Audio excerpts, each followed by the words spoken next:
નમસ્કાર વિદ્યાર્થી મિત્રો, 11th સાયન્સની અંદર બાયોલોજીમાં લાસ્ટ ટાઈમ આપણે પાચન અને અભિશોષણ એની પ્રાથમિક માહિતી મેળવેલી. ત્યાર પછી આપણે આગળ વધી તો 5મા ચેપ્ટરની અંદર આહારમાંના ઘટકો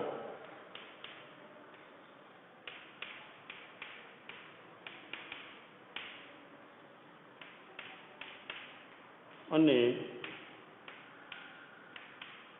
તેની અગત્યતા સમજાવો. આહારમાંના ઘટકો અને તેની અગત્યતા. બરાબર. આપણને ખબર છે કે દરેક સજીવ છે એને પોષણની જરૂરિયાત હોય છે અને ખોરાક છે એના દ્વારા એ પોષણ મેળવે છે. ખોરાક જે છે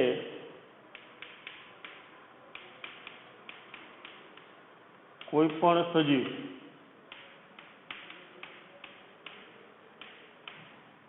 ને પોષણની જરૂરિયાત હોય છે.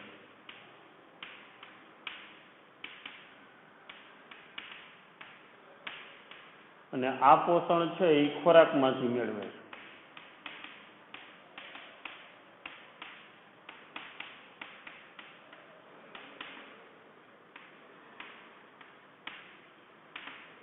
ખોરાક છે એ શક્તિના સ્ત્રોત તરીકે ઉપયોગી છે. ખોરાક એ શક્તિના સ્ત્રોત તરીકે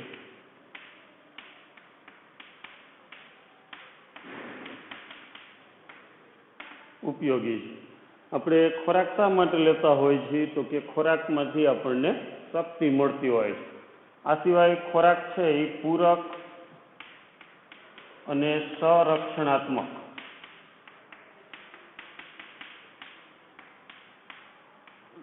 રીતે ઉપયોગી છે. એકકોષી સજીવ, બહુકોષી સજીવ એ આપણે જોઈ ગયા. કોઈ પણ સજીવ હોય એને શેની જરૂરિયાત હોય તો કે સજીવ હોય એટલે એને પોષણની જરૂરિયાત હોય. અને સજીવને પોષણ કેમાંથી મળે છે તો કે સજીવને પોષણ છે એને ખોરાકમાંથી પ્રાપ્ત થાય છે. ખોરાકની મુખ્ય જરૂરિયાત શું છે તો કે ખોરાક છે એ સજીવ માટે શક્તિના સ્ત્રોત તરીકે ઉપયોગી છે. આ સિવાય એમાંથી કેટલાક પૂરક અને રક્ષણાત્મક ભૂમિકા પણ ભજવે છે. આહારમાંના મુખ્ય ઘટકો જોઈએ. આહારની અંદર મુખ્ય ઘટકો તરીકે આપણે લઈએ તો એમાં કાર્બોદિત, ચરબી અને પ્રોટીન. આહારની અંદર મુખ્ય ઘટકો કયા ત્રણ તો કે કાર્બોદિત, ચરબી અને પ્રોટીન છે એ મુખ્ય પોષક તત્વો તરીકે ઉપયોગી છે. અને આ ત્રણેય જે પોષક તત્વો છે કાર્બોદિત, ચરબી અને પ્રોટીન એમાંથી શું મળે છે તો કે એ શક્તિના સ્ત્રોત તરીકે. શક્તિના સ્ત્રોત તરીકે કોણ ઉપયોગી તો કે આ ત્રણેય પોષક તત્વો કયા તો કે કાર્બોદિત, ચરબી અને પ્રોટીન એમાંથી આપણને શક્તિ મળે. હવે આ જે દ્રવ્યો છે કાર્બોદિત, ચરબી અને પ્રોટીન એ કાર્બનિક દ્રવ્યો છે. કાર્બનિક દ્રવ્યો તરીકે લેવામાં આવે છે. આ સિવાય આપણે જોઈએ તો આપણને વિટામિન અને ખનિજ ક્ષાર એ મુખ્ય પોષક તત્વો નહીં પરંતુ એને પૂરક પોષક તત્વો કહેવાય. ખોરાકની અંદર મુખ્ય ઘટકો કે મુખ્ય પોષક તત્વો તરીકે આપણે લઈએ તો મુખ્ય પોષક તત્વોમાં કેનો સમાવેશ થાય તો કે કાર્બોદિત, ચરબી અને પ્રોટીન છે એ મુખ્ય ઘટકો કે મુખ્ય પોષક તત્વો છે. અને એ કાર્બનિક દ્રવ્યો વધારે કેમાં ઉપયોગી તો કે આપણા શરીરને જરૂરી શક્તિ, એ શક્તિ કેમાંથી મળે તો કે આ કાર્બોદિતમાંથી, ચરબીમાંથી અને પ્રોટીન છે એમાંથી શક્તિ મળે. પણ વિટામિન અને જે ખનિજ ક્ષારો છે એમાં શક્તિના સ્ત્રોત તરીકે નથી પરંતુ એ એટલા માટે એને પૂરક પોષક તત્વો અને એ રક્ષણાત્મક ભૂમિકા ભજવે છે.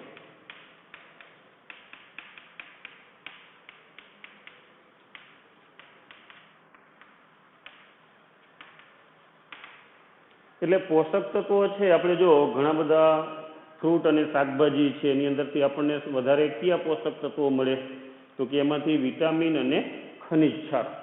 જો કોઈ પણ વિટામિનની ઉણપ હોય અથવા અમુક ખનિજ ક્ષારની ઉણપ હોય તો એનાથી આપણને જુદા જુદા ડિસીઝ અથવા તો રોગો, બરાબર, ખામીઓ ઉદ્ભવે. તો એ રોગો કે ખામી ન ઉત્પન્ન થાય એટલા માટે આપણા ખોરાકની અંદર પૂરતા પ્રમાણમાં વિટામિન અને ખનિજ ક્ષારો હોવા પણ જરૂરી હોય છે. અને શક્તિના સ્ત્રોત તરીકે કાર્બોદિત, ચરબી અને પ્રોટીન છે એ શેના માટે જરૂરી તો કે શક્તિના સ્ત્રોત તરીકે જરૂરી છે. કાર્બોદિતના સ્ત્રોત તરીકે આપણને ખબર છે કે ઘઉં છે એમાં સ્ટાર્ચ હોય અથવા તો કાર્બોદિત, ઘી, દૂધ, તેલ એમાં ચરબી અને કઠોળ છે એમાં પ્રોટીન. અને જે જુદા જુદા શાકભાજી છે એમાંથી વિટામિન અને ખનિજ ક્ષાર. એટલે આપણે રૂટીન જે ખોરાક લેતા હોય છે, દાળ, ભાત, શાક, રોટલી અને જુદા જુદા સબ્જી કે શાકભાજી અને ફ્રૂટ, એની અંદર લગભગ બધા જ પ્રકારના પોષક તત્વો મળી રહે છે. આ પોષક તત્વો છે એ આપણે જોઈ તો ખાસ કરીને એ શરીરની વૃદ્ધિ માટે પણ જરૂરી છે. શરીરની વૃદ્ધિ માટે જરૂરી છે. આ ઉપરાંત જે ચયાપચય ક્રિયાઓ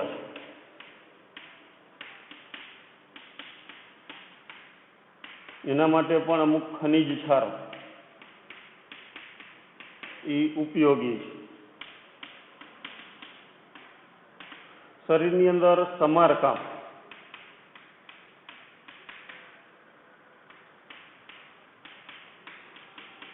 સમારકામમાં પણ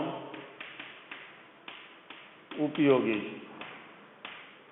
સમારકામ એટલે કે કોઈ કોષો નાશ પામતા હોય અથવા તો કોઈ ભાગમાં ખામી આવે તો અહીંયા રિપેરિંગ અથવા તો નવા કોષો બનાવવાનું કામ, એના માટે પણ પોષણ છે એ જરૂરી છે.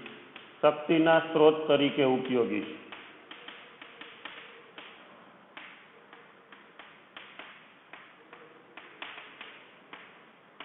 એટલે આ બધા પોષક તત્વો છે એ આપણી જુદી જુદી જરૂરિયાતો આહારની અંદર મુખ્ય ઘટકોમાં કયા તો કે કાર્બનિક દ્રવ્યોમાં કાર્બોદિત, ચરબી અને પ્રોટીન છે એ મુખ્ય પોષક તત્વો તરીકે ઓળખવામાં આવે. એ આપણને વધારે કેમાં ઉપયોગી તો કે શક્તિના સ્ત્રોત તરીકે. આ સિવાય વિટામિન અને ખનિજ ક્ષારો છે એ પણ ઉપયોગી છે, પણ એ ખાસ કરીને રક્ષણાત્મક ભૂમિકા ભજવે છે. એટલે કે એમાંથી શક્તિના સ્ત્રોત તરીકે નહીં, પરંતુ આપણા શરીરને જુદા જુદા રોગો સામે રક્ષણ આપવા માટે વિટામિન અને ખનિજ ક્ષારો ઉપયોગી છે. જુદી જુદી ચયાપચય ક્રિયાની અંદર પણ ઉપયોગી, શરીરમાં સમારકામ થવા માટે પણ જરૂરી છે. તો આ બધા જે પોષક તત્વો છે એમાં ખાસ કરીને કાર્બનિક દ્રવ્યો એ જટિલ દ્રવ્યો છે. એમાં આપણે ત્રણ વાત કરી. કયા? કાર્બોદિત, ચરબી અને પ્રોટીન. આ દ્રવ્યો છે એ શરીરમાં સીધા ઉપયોગમાં લઈ શકાતા નથી, કારણ કે તે જટિલ સ્વરૂપમાં હોય છે.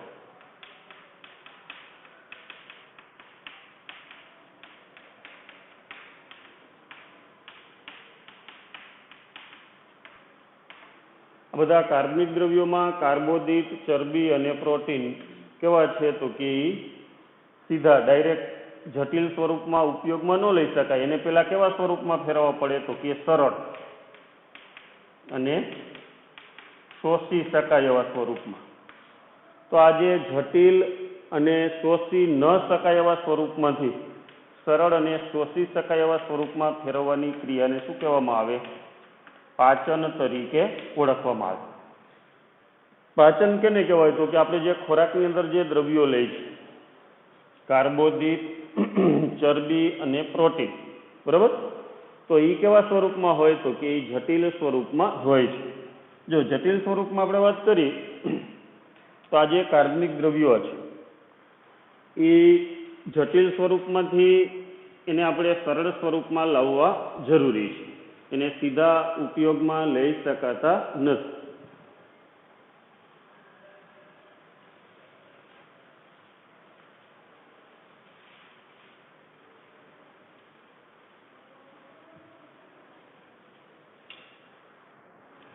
કાર્બોદિત છે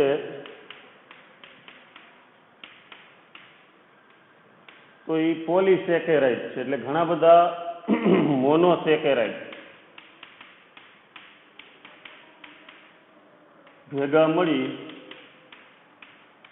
ને પોલીસેકેરાઇડ બનાવે.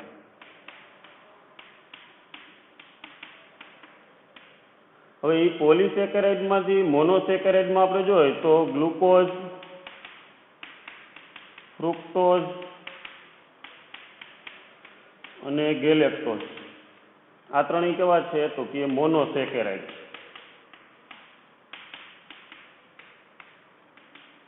પછી ચરબીની અંદર વાત કરી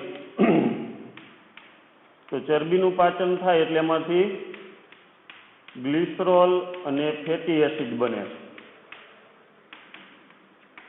અને પ્રોટીનનું પાચન થાય તો એમાંથી એમિનો એસિડ બને. એટલે કાર્બોદિત છે એને કેમાં ફેરવવા પડે? મોનોસેકેરાઇડ. ચરબી છે એને કેમાં ફેરવવા પડે? ગ્લિસરોલ અને ફેટી એસિડમાં. અને પ્રોટીનને કેમાં ફેરવવા પડે? Amino acid. આપણે જે ખોરાક લઈએ છીએ એની અંદર જે શક્તિના સ્ત્રોત તરીકે આપણે વાત કરી કયા પદાર્થો હોય તો કે એમાં કાર્બોદિત હોય, ચરબી હોય અને પ્રોટીન હોય. અને એ ત્રણેય કેવા સ્વરૂપમાં હોય તો કે લાંબી સાંકળ સ્વરૂપે હોય, એટલે કે એક પ્રકારે પોલિમર જેવા હોય. બરાબર, ઘણા બધા મોનોમર ભેગા થઈ અને લાંબી સાંકળ બને. તો કાર્બોદિતનો મોનોમર કયો અથવા તો મોનોસેકેરાઇડ સરળ અણુ કયા કાર્બોદિતમાંથી તો કે એમાં સૌથી વધુ ઉપયોગમાં લેવાય ગ્લુકોઝ. એ સિવાયના બીજા બે કયા? ગ્લુકોઝ સિવાય ફ્રુક્ટોઝ અને ગેલેક્ટોઝ. અને એ જ રીતે ચરબીનું પાચન થાય તો એમાંથી ગ્લિસરોલ અને ફેટી એસિડ છે એ જોવા મળે છે. અને પ્રોટીનનું પાચન થાય તો એમાંથી શું મળે આપણને તો કે એમિનો એસિડ. તો પાચન કેને કહેવાય તો કે પાચન એટલે ખોરાકમાં લેવાતા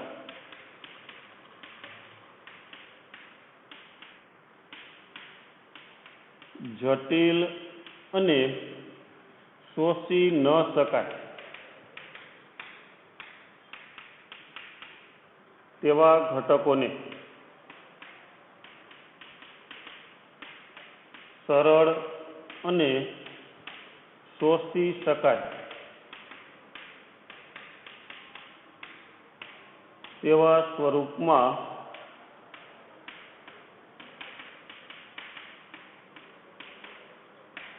ફેરવવાની ક્રિયાને પાચન કહેવાય. ખોરાકની અંદર જે આપણે ઘટકો લઈ કાર્બનિક દ્રવ્યો એ કેવા સ્વરૂપમાં હોય તો કે જટિલ હોય અને એ પાચન માર્ગમાં એનું શોષણ પણ થઈ શકે નહીં.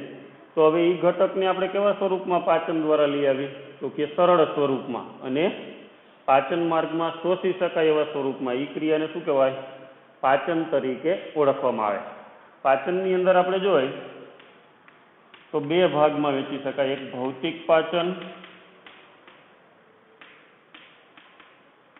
અને બીજું રાસાયણિક પાચન.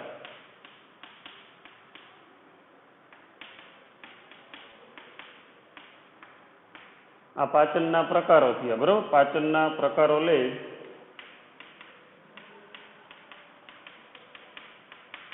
તો પાચનના કેટલા પ્રકાર છે? બે. કયા?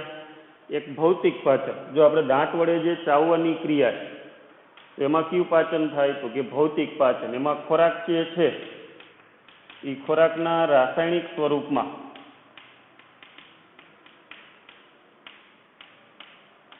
ફેરફાર થતો નથી.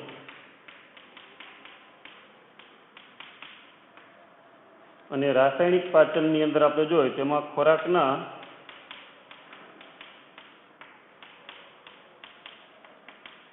રાસાયણિક સ્વરૂપમાં ફેરફાર થાય. અને આ મહત્વનું પાચન છે. અને કેના દ્વારા થાય તો કે ઉત્સેચકો દ્વારા. જો આપણે આહારમાંના મુખ્ય ઘટક તરીકે વાત કરી તો મુખ્ય ઘટકમાં કયા આવે તો કે કાર્બોદિત આવે, ચરબી આવે અને પ્રોટીન આવે. બરાબર, અને એ ત્રણેયની મુખ્ય અગત્યતા શેના માટે? તો કે શક્તિના સ્ત્રોત તરીકે. પણ એ શક્તિ ક્યારે આપણને, જો એ શરૂઆતમાં કાર્બોદિત છે એ લાંબી શૃંખલા સ્વરૂપે હોય, જે શરીરની અંદર શોષી શકાય નહીં, એટલે એને કેવા સ્વરૂપમાં ફેરવવો પડે? સરળ અણુમાં અને શોષી શકાય એવા સ્વરૂપમાં, બરાબર. એટલે કાર્બોદિતનું પાચન થાય એટલે એમાંથી મોનોસેકેરાઇડ બને. મોનોસેકેરાઇડ તરીકે કયા? ગ્લુકોઝ, ફ્રુક્ટોઝ અને ગેલેક્ટોઝ. એ જ રીતે ચરબીનું પાચન થાય તો એમાંથી સરળ અણુ કયા બને શોષી શકાય એવા? તો કે ગ્લિસરોલ અને ફેટી એસિડ. અને પ્રોટીન છે એ પોલીપેપ્ટાઇડ હોય, એટલે કે ઘણા બધા એમિનો એસિડથી બનતી લાંબી શૃંખલા, એને શું કહેવાય? પોલીપેપ્ટાઇડ. ને પ્રોટીનનું પાચન થાય એટલે એ કેમાં આવે? તો કે એમિનો એસિડમાં ફેરવાય. તો આપણે પાચન કેને કહેવાય? તો કે ખોરાકમાં જે આપણે જટિલ અને શોષી ન શકાય એવા ઘટકો લઈ એને સરળ અને શોષી શકાય એવા સ્વરૂપમાં ફેરવી, એ ક્રિયાને શું કહેવાય? પાચન. હવે પાચનની અંદર આમ જોઈએ તો આપણે દાંત વડે જે ચાવવાની ક્રિયા છે એમાં કોઈ રાસાયણિક સ્વરૂપ ખોરાકનું બદલાતું નથી. એને કયું પાચન કહેવાય? ભૌતિક પાચન. એટલે કે એમાં રાસાયણિક સ્વરૂપમાં કોઈ ફેરફાર થાય નહીં. અને આપણે જે ખાસ કરીને ઉત્સેચકો ભળે, જઠરમાં છે, પકવાશયમાં છે, એ ઉત્સેચકો શું કરે? ખોરાકને જટિલમાંથી સરળ સ્વરૂપમાં લઈ આવે, એટલે કે એના રાસાયણિક સ્વરૂપમાં ફેરફાર થાય. એટલે મહત્વનું પાચન કયું ગણાય અગત્યનું? તો કે આ બીજો ભાગ છે, એ રાસાયણિક પાચન છે, એ જ અગત્યનું ગણવામાં આવે છે.